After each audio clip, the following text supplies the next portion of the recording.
ଉପହାରରେ ଏହି ପାଞ୍ଚଟି ଜିନିଷ ପରକୁ ଦେବା ଅର୍ଥ ନିଜ ଘରକୁ ଦରିଦ୍ରତାକୁ ଡାକି ଆଣିବା। ନମସ୍କାର ବନ୍ଧୁଗଣ, ନିଜ ଘରର ଏହି ପାଞ୍ଚଟି ଜିନିଷକୁ କାହାରିକୁ ଦିଅନ୍ତୁ ନାହିଁ।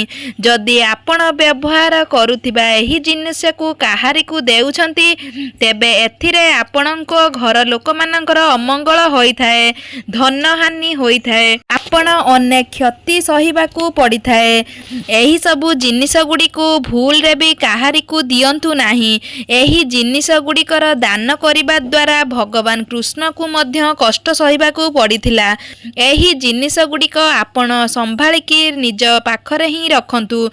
ଜାଣନ୍ତରେ ହେଉ କି ଅଜାଣତରେ ହେଉ ଏହିସବୁ ଭୁଲଗୁଡ଼ିକ କରନ୍ତୁ ନାହିଁ। ସେ ଜିନିଷଗୁଡ଼ିକ କ'ଣ ଜାଣିବା ପାଇଁ ଭିଡ଼ିଓଟିକୁ ସ୍କିପ୍ ନ କରି ଶେଷ ପର୍ଯ୍ୟନ୍ତ ଦେଖନ୍ତୁ ଏବଂ ମୋ ଚ୍ୟାନେଲଟିକୁ ସବସ୍କ୍ରାଇବ୍ କରି ଦିଅନ୍ତୁ ଓ କମେଣ୍ଟ ବକ୍ସରେ ଜୟ ମା ଲକ୍ଷ୍ମୀ ନିହାତି ଲେଖନ୍ତୁ। ବନ୍ଧୁଗଣ, ଆମେ କିଛି ଶୁଭ ଅବସରରେ ନିଜ ସମ୍ପର୍କୀୟମାନଙ୍କୁ ଉପହାର ଦେଇଥାଉ।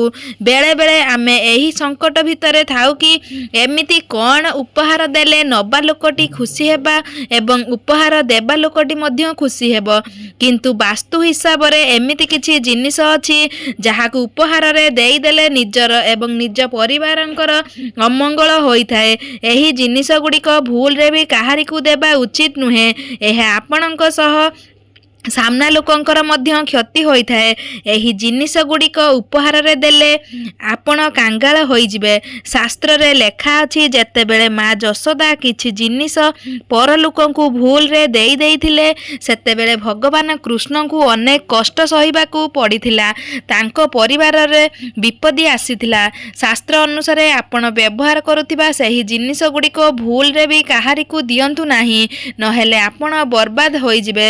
ତେବେ ଆସନ୍ତୁ ଜାଣିବା କ'ଣ କ'ଣ ସେହି ଜିନିଷଗୁଡ଼ିକ ବିଷୟରେ ଜାଣିବା। ବନ୍ଧୁଗଣ, ପୁରାଣ ଅନୁସାରେ ମା ଯଶୋଦା ନିଜ ଘର ସଫାସୁତୁରା କରିବା ପରେ ଭୁଲରେ ଭଗବାନ କୃଷ୍ଣଙ୍କ ମୁକୁଟରେ ଲାଗିଥିବା ଏକ ମୟୂର ପକ୍ଷକୁ ଘରୁ କାଢ଼ି ଦେଇଥିଲେ। ସେହିଦିନ ଭଗବାନ କୃଷ୍ଣ କାଳ ସର୍ପ ଦୋଷ ଲାଗିଥିଲା, କାରଣ ଭଗବାନ କୃଷ୍ଣ କୁଣ୍ଡଳୀରେ କାଳ ସର୍ପ ଦୋଷ ଥିଲା। ଏହି କଥା ଯେତେବେଳେ ନନ୍ଦରାଜ ଜାଣିଲେ, ସେ ପୁଣି ଥରେ ମୟୂର ପକ୍ଷକୁ ଆଣି ଶ୍ରୀକୃଷ୍ଣଙ୍କ ମୁକୁଟରେ ଲଗାଇ ଦେଇଥିଲେ। ତାପରେ ତାଙ୍କ ଘରେ ସବୁ ପରିସ୍ଥିତି ଠିକ୍ ହୋଇଯାଇଥିଲା। କେବଳ ବିପଦ ମଧ୍ୟ ଟଳି ଯାଇଥିଲା, କାରଣ ଭଗବାନ କୃଷ୍ଣ ସେ ସମୟରେ ସାଧାରଣ ମନୁଷ୍ୟ ରୂପରେ ଜନ୍ମ ନେଇଥିଲେ। ମୟୂର ଭୟରେ ସାପ ଚାଲିଯାଏ, ଆପଣଙ୍କୁ କାଳ ସର୍ପ ଦୋଷ ଲାଗେ ନାହିଁ। ସେଇଥିପାଇଁ ନିଜ ଘରେ ଥିବା ମୟୂର ପକ୍ଷକୁ ଆପଣ କାହାରିକୁ ବି ଦିଅନ୍ତୁ ନାହିଁ।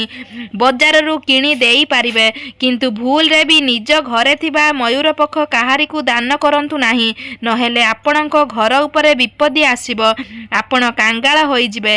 ମୟୂର ପକ୍ଷରେ ଭଗବାନ କୃଷ୍ଣଙ୍କର ବାସ ହୋଇଥାଏ, ଦେବାଦେବୀ ମାନଙ୍କର ମଧ୍ୟ ବାସ ହୋଇଥାଏ। ସେଇଥିପାଇଁ ମୟୂର ପକ୍ଷକୁ ନିଜ ପୂଜା ଘରେ ନିହାତି ରଖନ୍ତୁ। ନିଜ ତକିଆ ତଳେ ଏବଂ ଆଲମିରାରେ ମଧ୍ୟ ମୟୂର ପକ୍ଷ ରଖିବା ଅତ୍ୟନ୍ତ ଶୁଭ ହୋଇଥାଏ। ନମ୍ବର 2, ରୁମାଲ ଏବଂ ପେନ୍। ବାସ୍ତୁ ଅନୁସାରେ ଉପହାରରେ ରୁମାଲ ପେନ୍ ଦେବା ଅତ୍ୟନ୍ତ ଅଶୁଭ ମନାଯାଏ।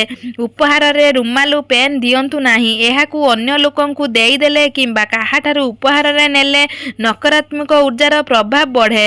ଯଦି ଆପଣ ନିଜ କାମ ସହିତ ଯୋଡ଼ି ବସ୍ତୁକୁ ଉପହାରରେ ଦେଇଦେଉଛନ୍ତି, ତେବେ ଆପଣଙ୍କୁ ନିଜ ବେପାରରେ କ୍ଷତି ସହିବାକୁ ପଡ଼ିବ। ଆପଣ ବ୍ୟବହାରରେ ହଠାତ୍ ବନ୍ଦ ହୋଇଯାଇପାରେ, ଚାକିରି ଜୀବନରେ ଅସୁବିଧା ଦେଖାଦେଇପାରେ। ସେଇଥିପାଇଁ ପେନ୍ ଏବଂ ରୁମାଲକୁ ଭୁଲରେ ବି କାହାରିକୁ ଉପହାରରେ ଦିଅନ୍ତୁ ନାହିଁ। ନମ୍ବର 3 ହେଉଛି ଠାକୁରଙ୍କ ମୂର୍ତ୍ତି। ଠାକୁରଙ୍କ ମୂର୍ତ୍ତି କିଛି ବିଶେଷ ଉତ୍ସବରେ ଆମେ ଭଗବାନଙ୍କ ଫଟୋ ବା ମୂର୍ତ୍ତିକୁ ଉପହାରରେ ଦେବାକୁ ପସନ୍ଦ କରିଥାଉ, କିନ୍ତୁ ଏହା ପୁରାପୁରି ଭୁଲ ଅଟେ। ବାସ୍ତୁଶାସ୍ତ୍ର ଅନୁସାରେ ଆପଣ ନିଜ ଘରେ ଠାକୁରଙ୍କ ମୂର୍ତ୍ତି ରଖି ସ୍ଥାପନା କରି ପ୍ରତିଦିନ ପୂଜା କରିବା ଉଚିତ ଏବଂ ଠାକୁରଙ୍କ ପୂଜା ନ କଲେ ସେ ବ୍ୟକ୍ତି ଉପରେ ଓ ତା ପରିବାର ଉପରେ ଖରାପ ପ୍ରଭାବ ପଡ଼ିଥାଏ। ନିଜ ଘରେ ଥିବା ଠାକୁର ମୂର୍ତ୍ତିକୁ ଆପଣ ଭୁଲରେ ବି କାହାରିକୁ ଦାନ କରନ୍ତୁ ନାହିଁ। କାରଣ ସେ ମୂର୍ତ୍ତିରେ ସାକ୍ଷାତ ଭଗବାନଙ୍କର ବାସ ହୋଇଥାଏ। ଯେଉଁ ମୂର୍ତ୍ତିକୁ ଆପଣ ଘରେ ସ୍ଥାପନ କରି ପୂଜା କରୁଛନ୍ତି ସେ ମୂର୍ତ୍ତିକୁ ଆପଣ ପ୍ରତିଦିନ ପୂଜା କରନ୍ତୁ ଓ ପ୍ରତିଦିନ ପୂଜା ନ କଲେ ଆପଣଙ୍କୁ ଘୋର ପାପ ଲାଗିଥାଏ। ଭଗବାନ ଆପଣଙ୍କ ଉପରେ କ୍ରୋଧିତ ହେବେ ଏବଂ ଆପଣଙ୍କ ଘରେ ଭୟଙ୍କର ଅସୁବିଧା ଆସିପାରେ। ସେଥିପାଇଁ ଆପଣ ପ୍ରତିଦିନ ଭଗବାନଙ୍କୁ ପୂଜା କରନ୍ତୁ ଓ ଆପଣ ପୂଜା କରୁଥିବା ଠାକୁର ଫଟୋକୁ କେବେ କାହାରିକୁ ଦାନ ଆକାରରେ ହେଉ କିମ୍ବା ଉପହାର ଆକାରରେ ହେଉ କାହାରିକି ମଧ୍ୟ ଦିଅନ୍ତୁ ନାହିଁ। ଏହା ସମ୍ପୂର୍ଣ୍ଣ ଭୁଲ ଅଟେ ଓ କ୍ଷତି ହୋଇପାରେ। ନମ୍ବର 3 ହେଉଛି ବିବାହିତ ସ୍ତ୍ରୀ ଲୋକମାନଙ୍କର ସିନ୍ଦୁର। ବିବାହିତ ସ୍ତ୍ରୀ ଲୋକମାନେ ନିଜର ସିନ୍ଦୁର ଗହଣା ଆଦି କାହାରିକୁ ବି ଉପହାରରେ ଦିଅନ୍ତୁ ନାହିଁ।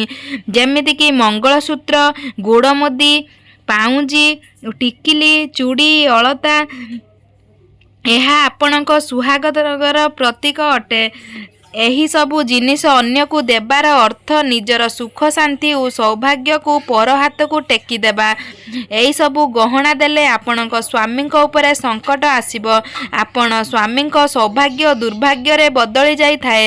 ଆପଣ ଚାହିଁଲେ ବଜାରରୁ ସେସବୁ ଜିନିଷ କିଣି ଉପହାରରେ ଦେଇପାରିବେ, କିନ୍ତୁ ଭୁଲରେ ବି ନିଜ ବ୍ୟବହାର କରୁଥିବା ସିନ୍ଦୁର, ପାଉଁଜି, ଗୁଡ଼ମୁଦି, ଚୁଡ଼ି, ବିନ୍ଦି, ଅଳତା, କାଜଲ ଆଦି କାହାରିକୁ ଦାନରେ ଦିଅନ୍ତୁ ନାହିଁ। ନମ୍ବର 5 ହେଉଛି ଧାର ବସ୍ତୁ ମାନେ ଛୁରୀ, ଚାକୁ, ଏହି ପନିକି ଏବଂ ଜ୍ୱଳନଶୀଳ ବସ୍ତୁ ଅର୍ଥାତ୍ ଲାଇଟର, ମାଚିସ୍ ଭଳି ଜିନିଷ କାହାରିକୁ ବି ଉପହାରରେ ଦିଅନ୍ତୁ ନାହିଁ। ଏମିତି କଲେ ଆପଣଙ୍କ ସମ୍ପର୍କ ଖରାପ ହେବାକୁ ଲାଗିବ। ଏହିସବୁ ଜିନିଷ କାହାରିକୁ ଦେଲେ ତାପରେ ଶନିଙ୍କର କୁଦୃଷ୍ଟି ପଡ଼ିଥାଏ, ନବଗ୍ରହଙ୍କର ସ୍ଥିତି ବିଗିଡ଼ି ଯାଇଥାଏ। ଯଦି ଆପଣ ନିଜ ପରିବାର ଏବଂ ଅନ୍ୟ ବନ୍ଧୁବାନ୍ଧବଙ୍କର ଭଲ ଚାହୁଁଛନ୍ତି ତେବେ ଏହିସବୁ ଜିନିଷ ଭୁଲରେ ବି କାହାରିକୁ ଦାନରେ ଦିଅନ୍ତୁ ନାହିଁ। ଧାରୁଆ ଶାସ୍ତ୍ର ଅସ୍ତ୍ର ପ୍ରେମର ପ୍ରତୀକ ନ ହୋଇ ଶତ୍ରୁତାର ପ୍ରତୀକ ଅଟେ। ସେଇଥିପାଇଁ କିଛି ବି ଶୁଭ କାର୍ଯ୍ୟରେ ଏହିସବୁ ଜିନିଷ ଉପହାରରେ ଦିଅନ୍ତୁ ନାହିଁ। ନମ୍ବର 6 ହେଉଛି ଲାଫିଂ ବୁଧ। ନମ୍ବର 6ରେ ହେଉଛି ଲାଫିଂ ବୁଧ। ବାସ୍ତୁଶାସ୍ତ୍ର ଅନୁସାରେ ଲାଫିଂ ବୁଧ ଘରେ ରଖିବା ଅତ୍ୟନ୍ତ ଶୁଭ ଅଟେ, କିନ୍ତୁ ନିଜ ଘରେ ଥିବା ଲାଫିଂ ବୁଧ ସଙ୍କଟ କାହାରିକୁ ଦିଅନ୍ତୁ ନାହିଁ। ଏହାଦ୍ୱାରା ସଙ୍କଟ ଆସିପାରେ, ଆପଣଙ୍କ ଘରର ସୌଭାଗ୍ୟ ଦୁର୍ଭାଗ୍ୟରେ ପରିଣତ ହୋଇଯିବ। ସେଇଥିପାଇଁ ଆପଣଙ୍କ ଘରେ ଥିବା ବୁଧ ମୂର୍ତ୍ତିକୁ କାହାରିକୁ ଦାନ ବା ଉପହାରରେ ଦିଅନ୍ତୁ ନାହିଁ। ବଜାରରୁ କିଣି ଦେଇପାରିବେ। ଲାଫିଂ ବୁଧ କାହାରିକୁ ବି ଦାନରେ ଦିଅନ୍ତୁ ନାହିଁ। ନମ୍ବର 7 ହେଉଛି ଜଳ ସହିତ ଜଡ଼ିତ ମାଛ, କଇଁଚ, ଏକ୍ୱେରିୟମ୍ ଆଦି କାହାରିକୁ ବି ଉପହାରରେ ଦିଅନ୍ତୁ ନାହିଁ। ଏମିତି କଲେ ଆପଣଙ୍କ ସୌଭାଗ୍ୟକୁ ପର ହାତରେ ଟେକି ଦେବାର ସଦୃଶ୍ୟ ହୋଇଥାଏ। ଏମିତି ଜିନିଷ ଉପହାରରେ ଦେଲେ ଆପଣଙ୍କୁ ଆର୍ଥିକ ସମସ୍ୟାର ସାମ୍ନା କରିବାକୁ ପଡ଼ିବ। ସେଥିପାଇଁ ଆପଣ କେବେ ହେଲେ ମାଛ, କଇଁଚ, ରୂପାରେ ତିଆରି ଜିନିଷ ଦିଅନ୍ତୁ ନାହିଁ କାହାରିକୁ ବି ଦାନରେ କିମ୍ବା ଉପହାରରେ। ଆପଣ ଘରେ ରଖିପାରିବେ ମାଛ, କଇଁଚ ରୂପାରେ ତିଆରି ହୋଇଥିବା। ଏହା ଅତ୍ୟନ୍ତ ଶୁଭ ଅଟେ, କାରଣ ବାସ୍ତୁଶାସ୍ତ୍ର ଅନୁସାରେ ରୂପାର କଇଁଚ କିମ୍ବା ରୂପାର ମାଛ କିମ୍ବା ରୂପାର ମା ଲକ୍ଷ୍ମୀଙ୍କ ଫଟୋ ଘରେ ରଖିବା ବହୁତ ଶୁଭ ହୋଇଥାଏ। ତେବେ ଆସନ୍ତୁ ଜାଣିବା କେଉଁ ଦ୍ରବ୍ୟ ଉପହାରରେ ଦେଲେ ଶୁଭ ହୋଇଥାଏ।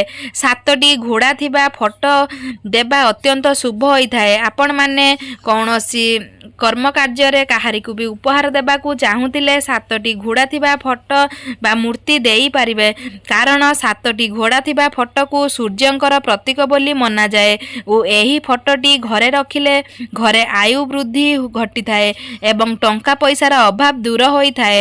ଓ ରୂପାରେ କିଛି ବସ୍ତୁ ଉପହାରରେ ଦେଲେ ସେ ବ୍ୟକ୍ତିର ସୁଖ ସମୃଦ୍ଧି ବଢ଼ିଥାଏ ଓ ମାଟିରେ ତିଆରି ଜିନିଷ ଦେବା ମଧ୍ୟ ଅତ୍ୟନ୍ତ ଶୁଭ ହୋଇଥାଏ। ବାସ୍ତୁଶାସ୍ତ୍ର ଅନୁସାରେ ଯଦି ଆପଣ କିଛି ଜିନିଷ ଶୁଭ ଅବସରରେ କାହାରିକୁ ଉପହାର ଦେଉଛନ୍ତି ତେବେ ସେ ବ୍ୟକ୍ତିର ଜୀବନରେ ସବୁ କାର୍ଯ୍ୟରେ ସଫଳତା ମିଳିଥାଏ।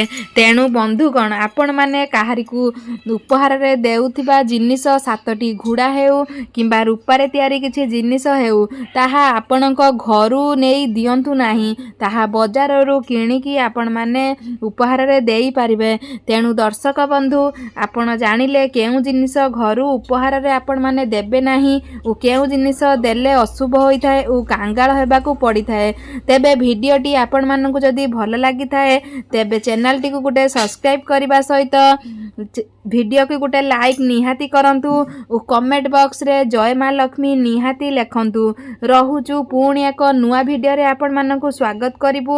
ଆପଣ ଏତେ ସମୟ ଧରି ଭିଡ଼ିଓଟି ଦେଖୁଥିବାରୁ ଆପଣଙ୍କୁ ବହୁତ ବହୁତ ଧନ୍ୟବାଦ। ରହୁଛୁ, ନମସ୍କାର, ଜୟ ଜଗନ୍ନାଥ।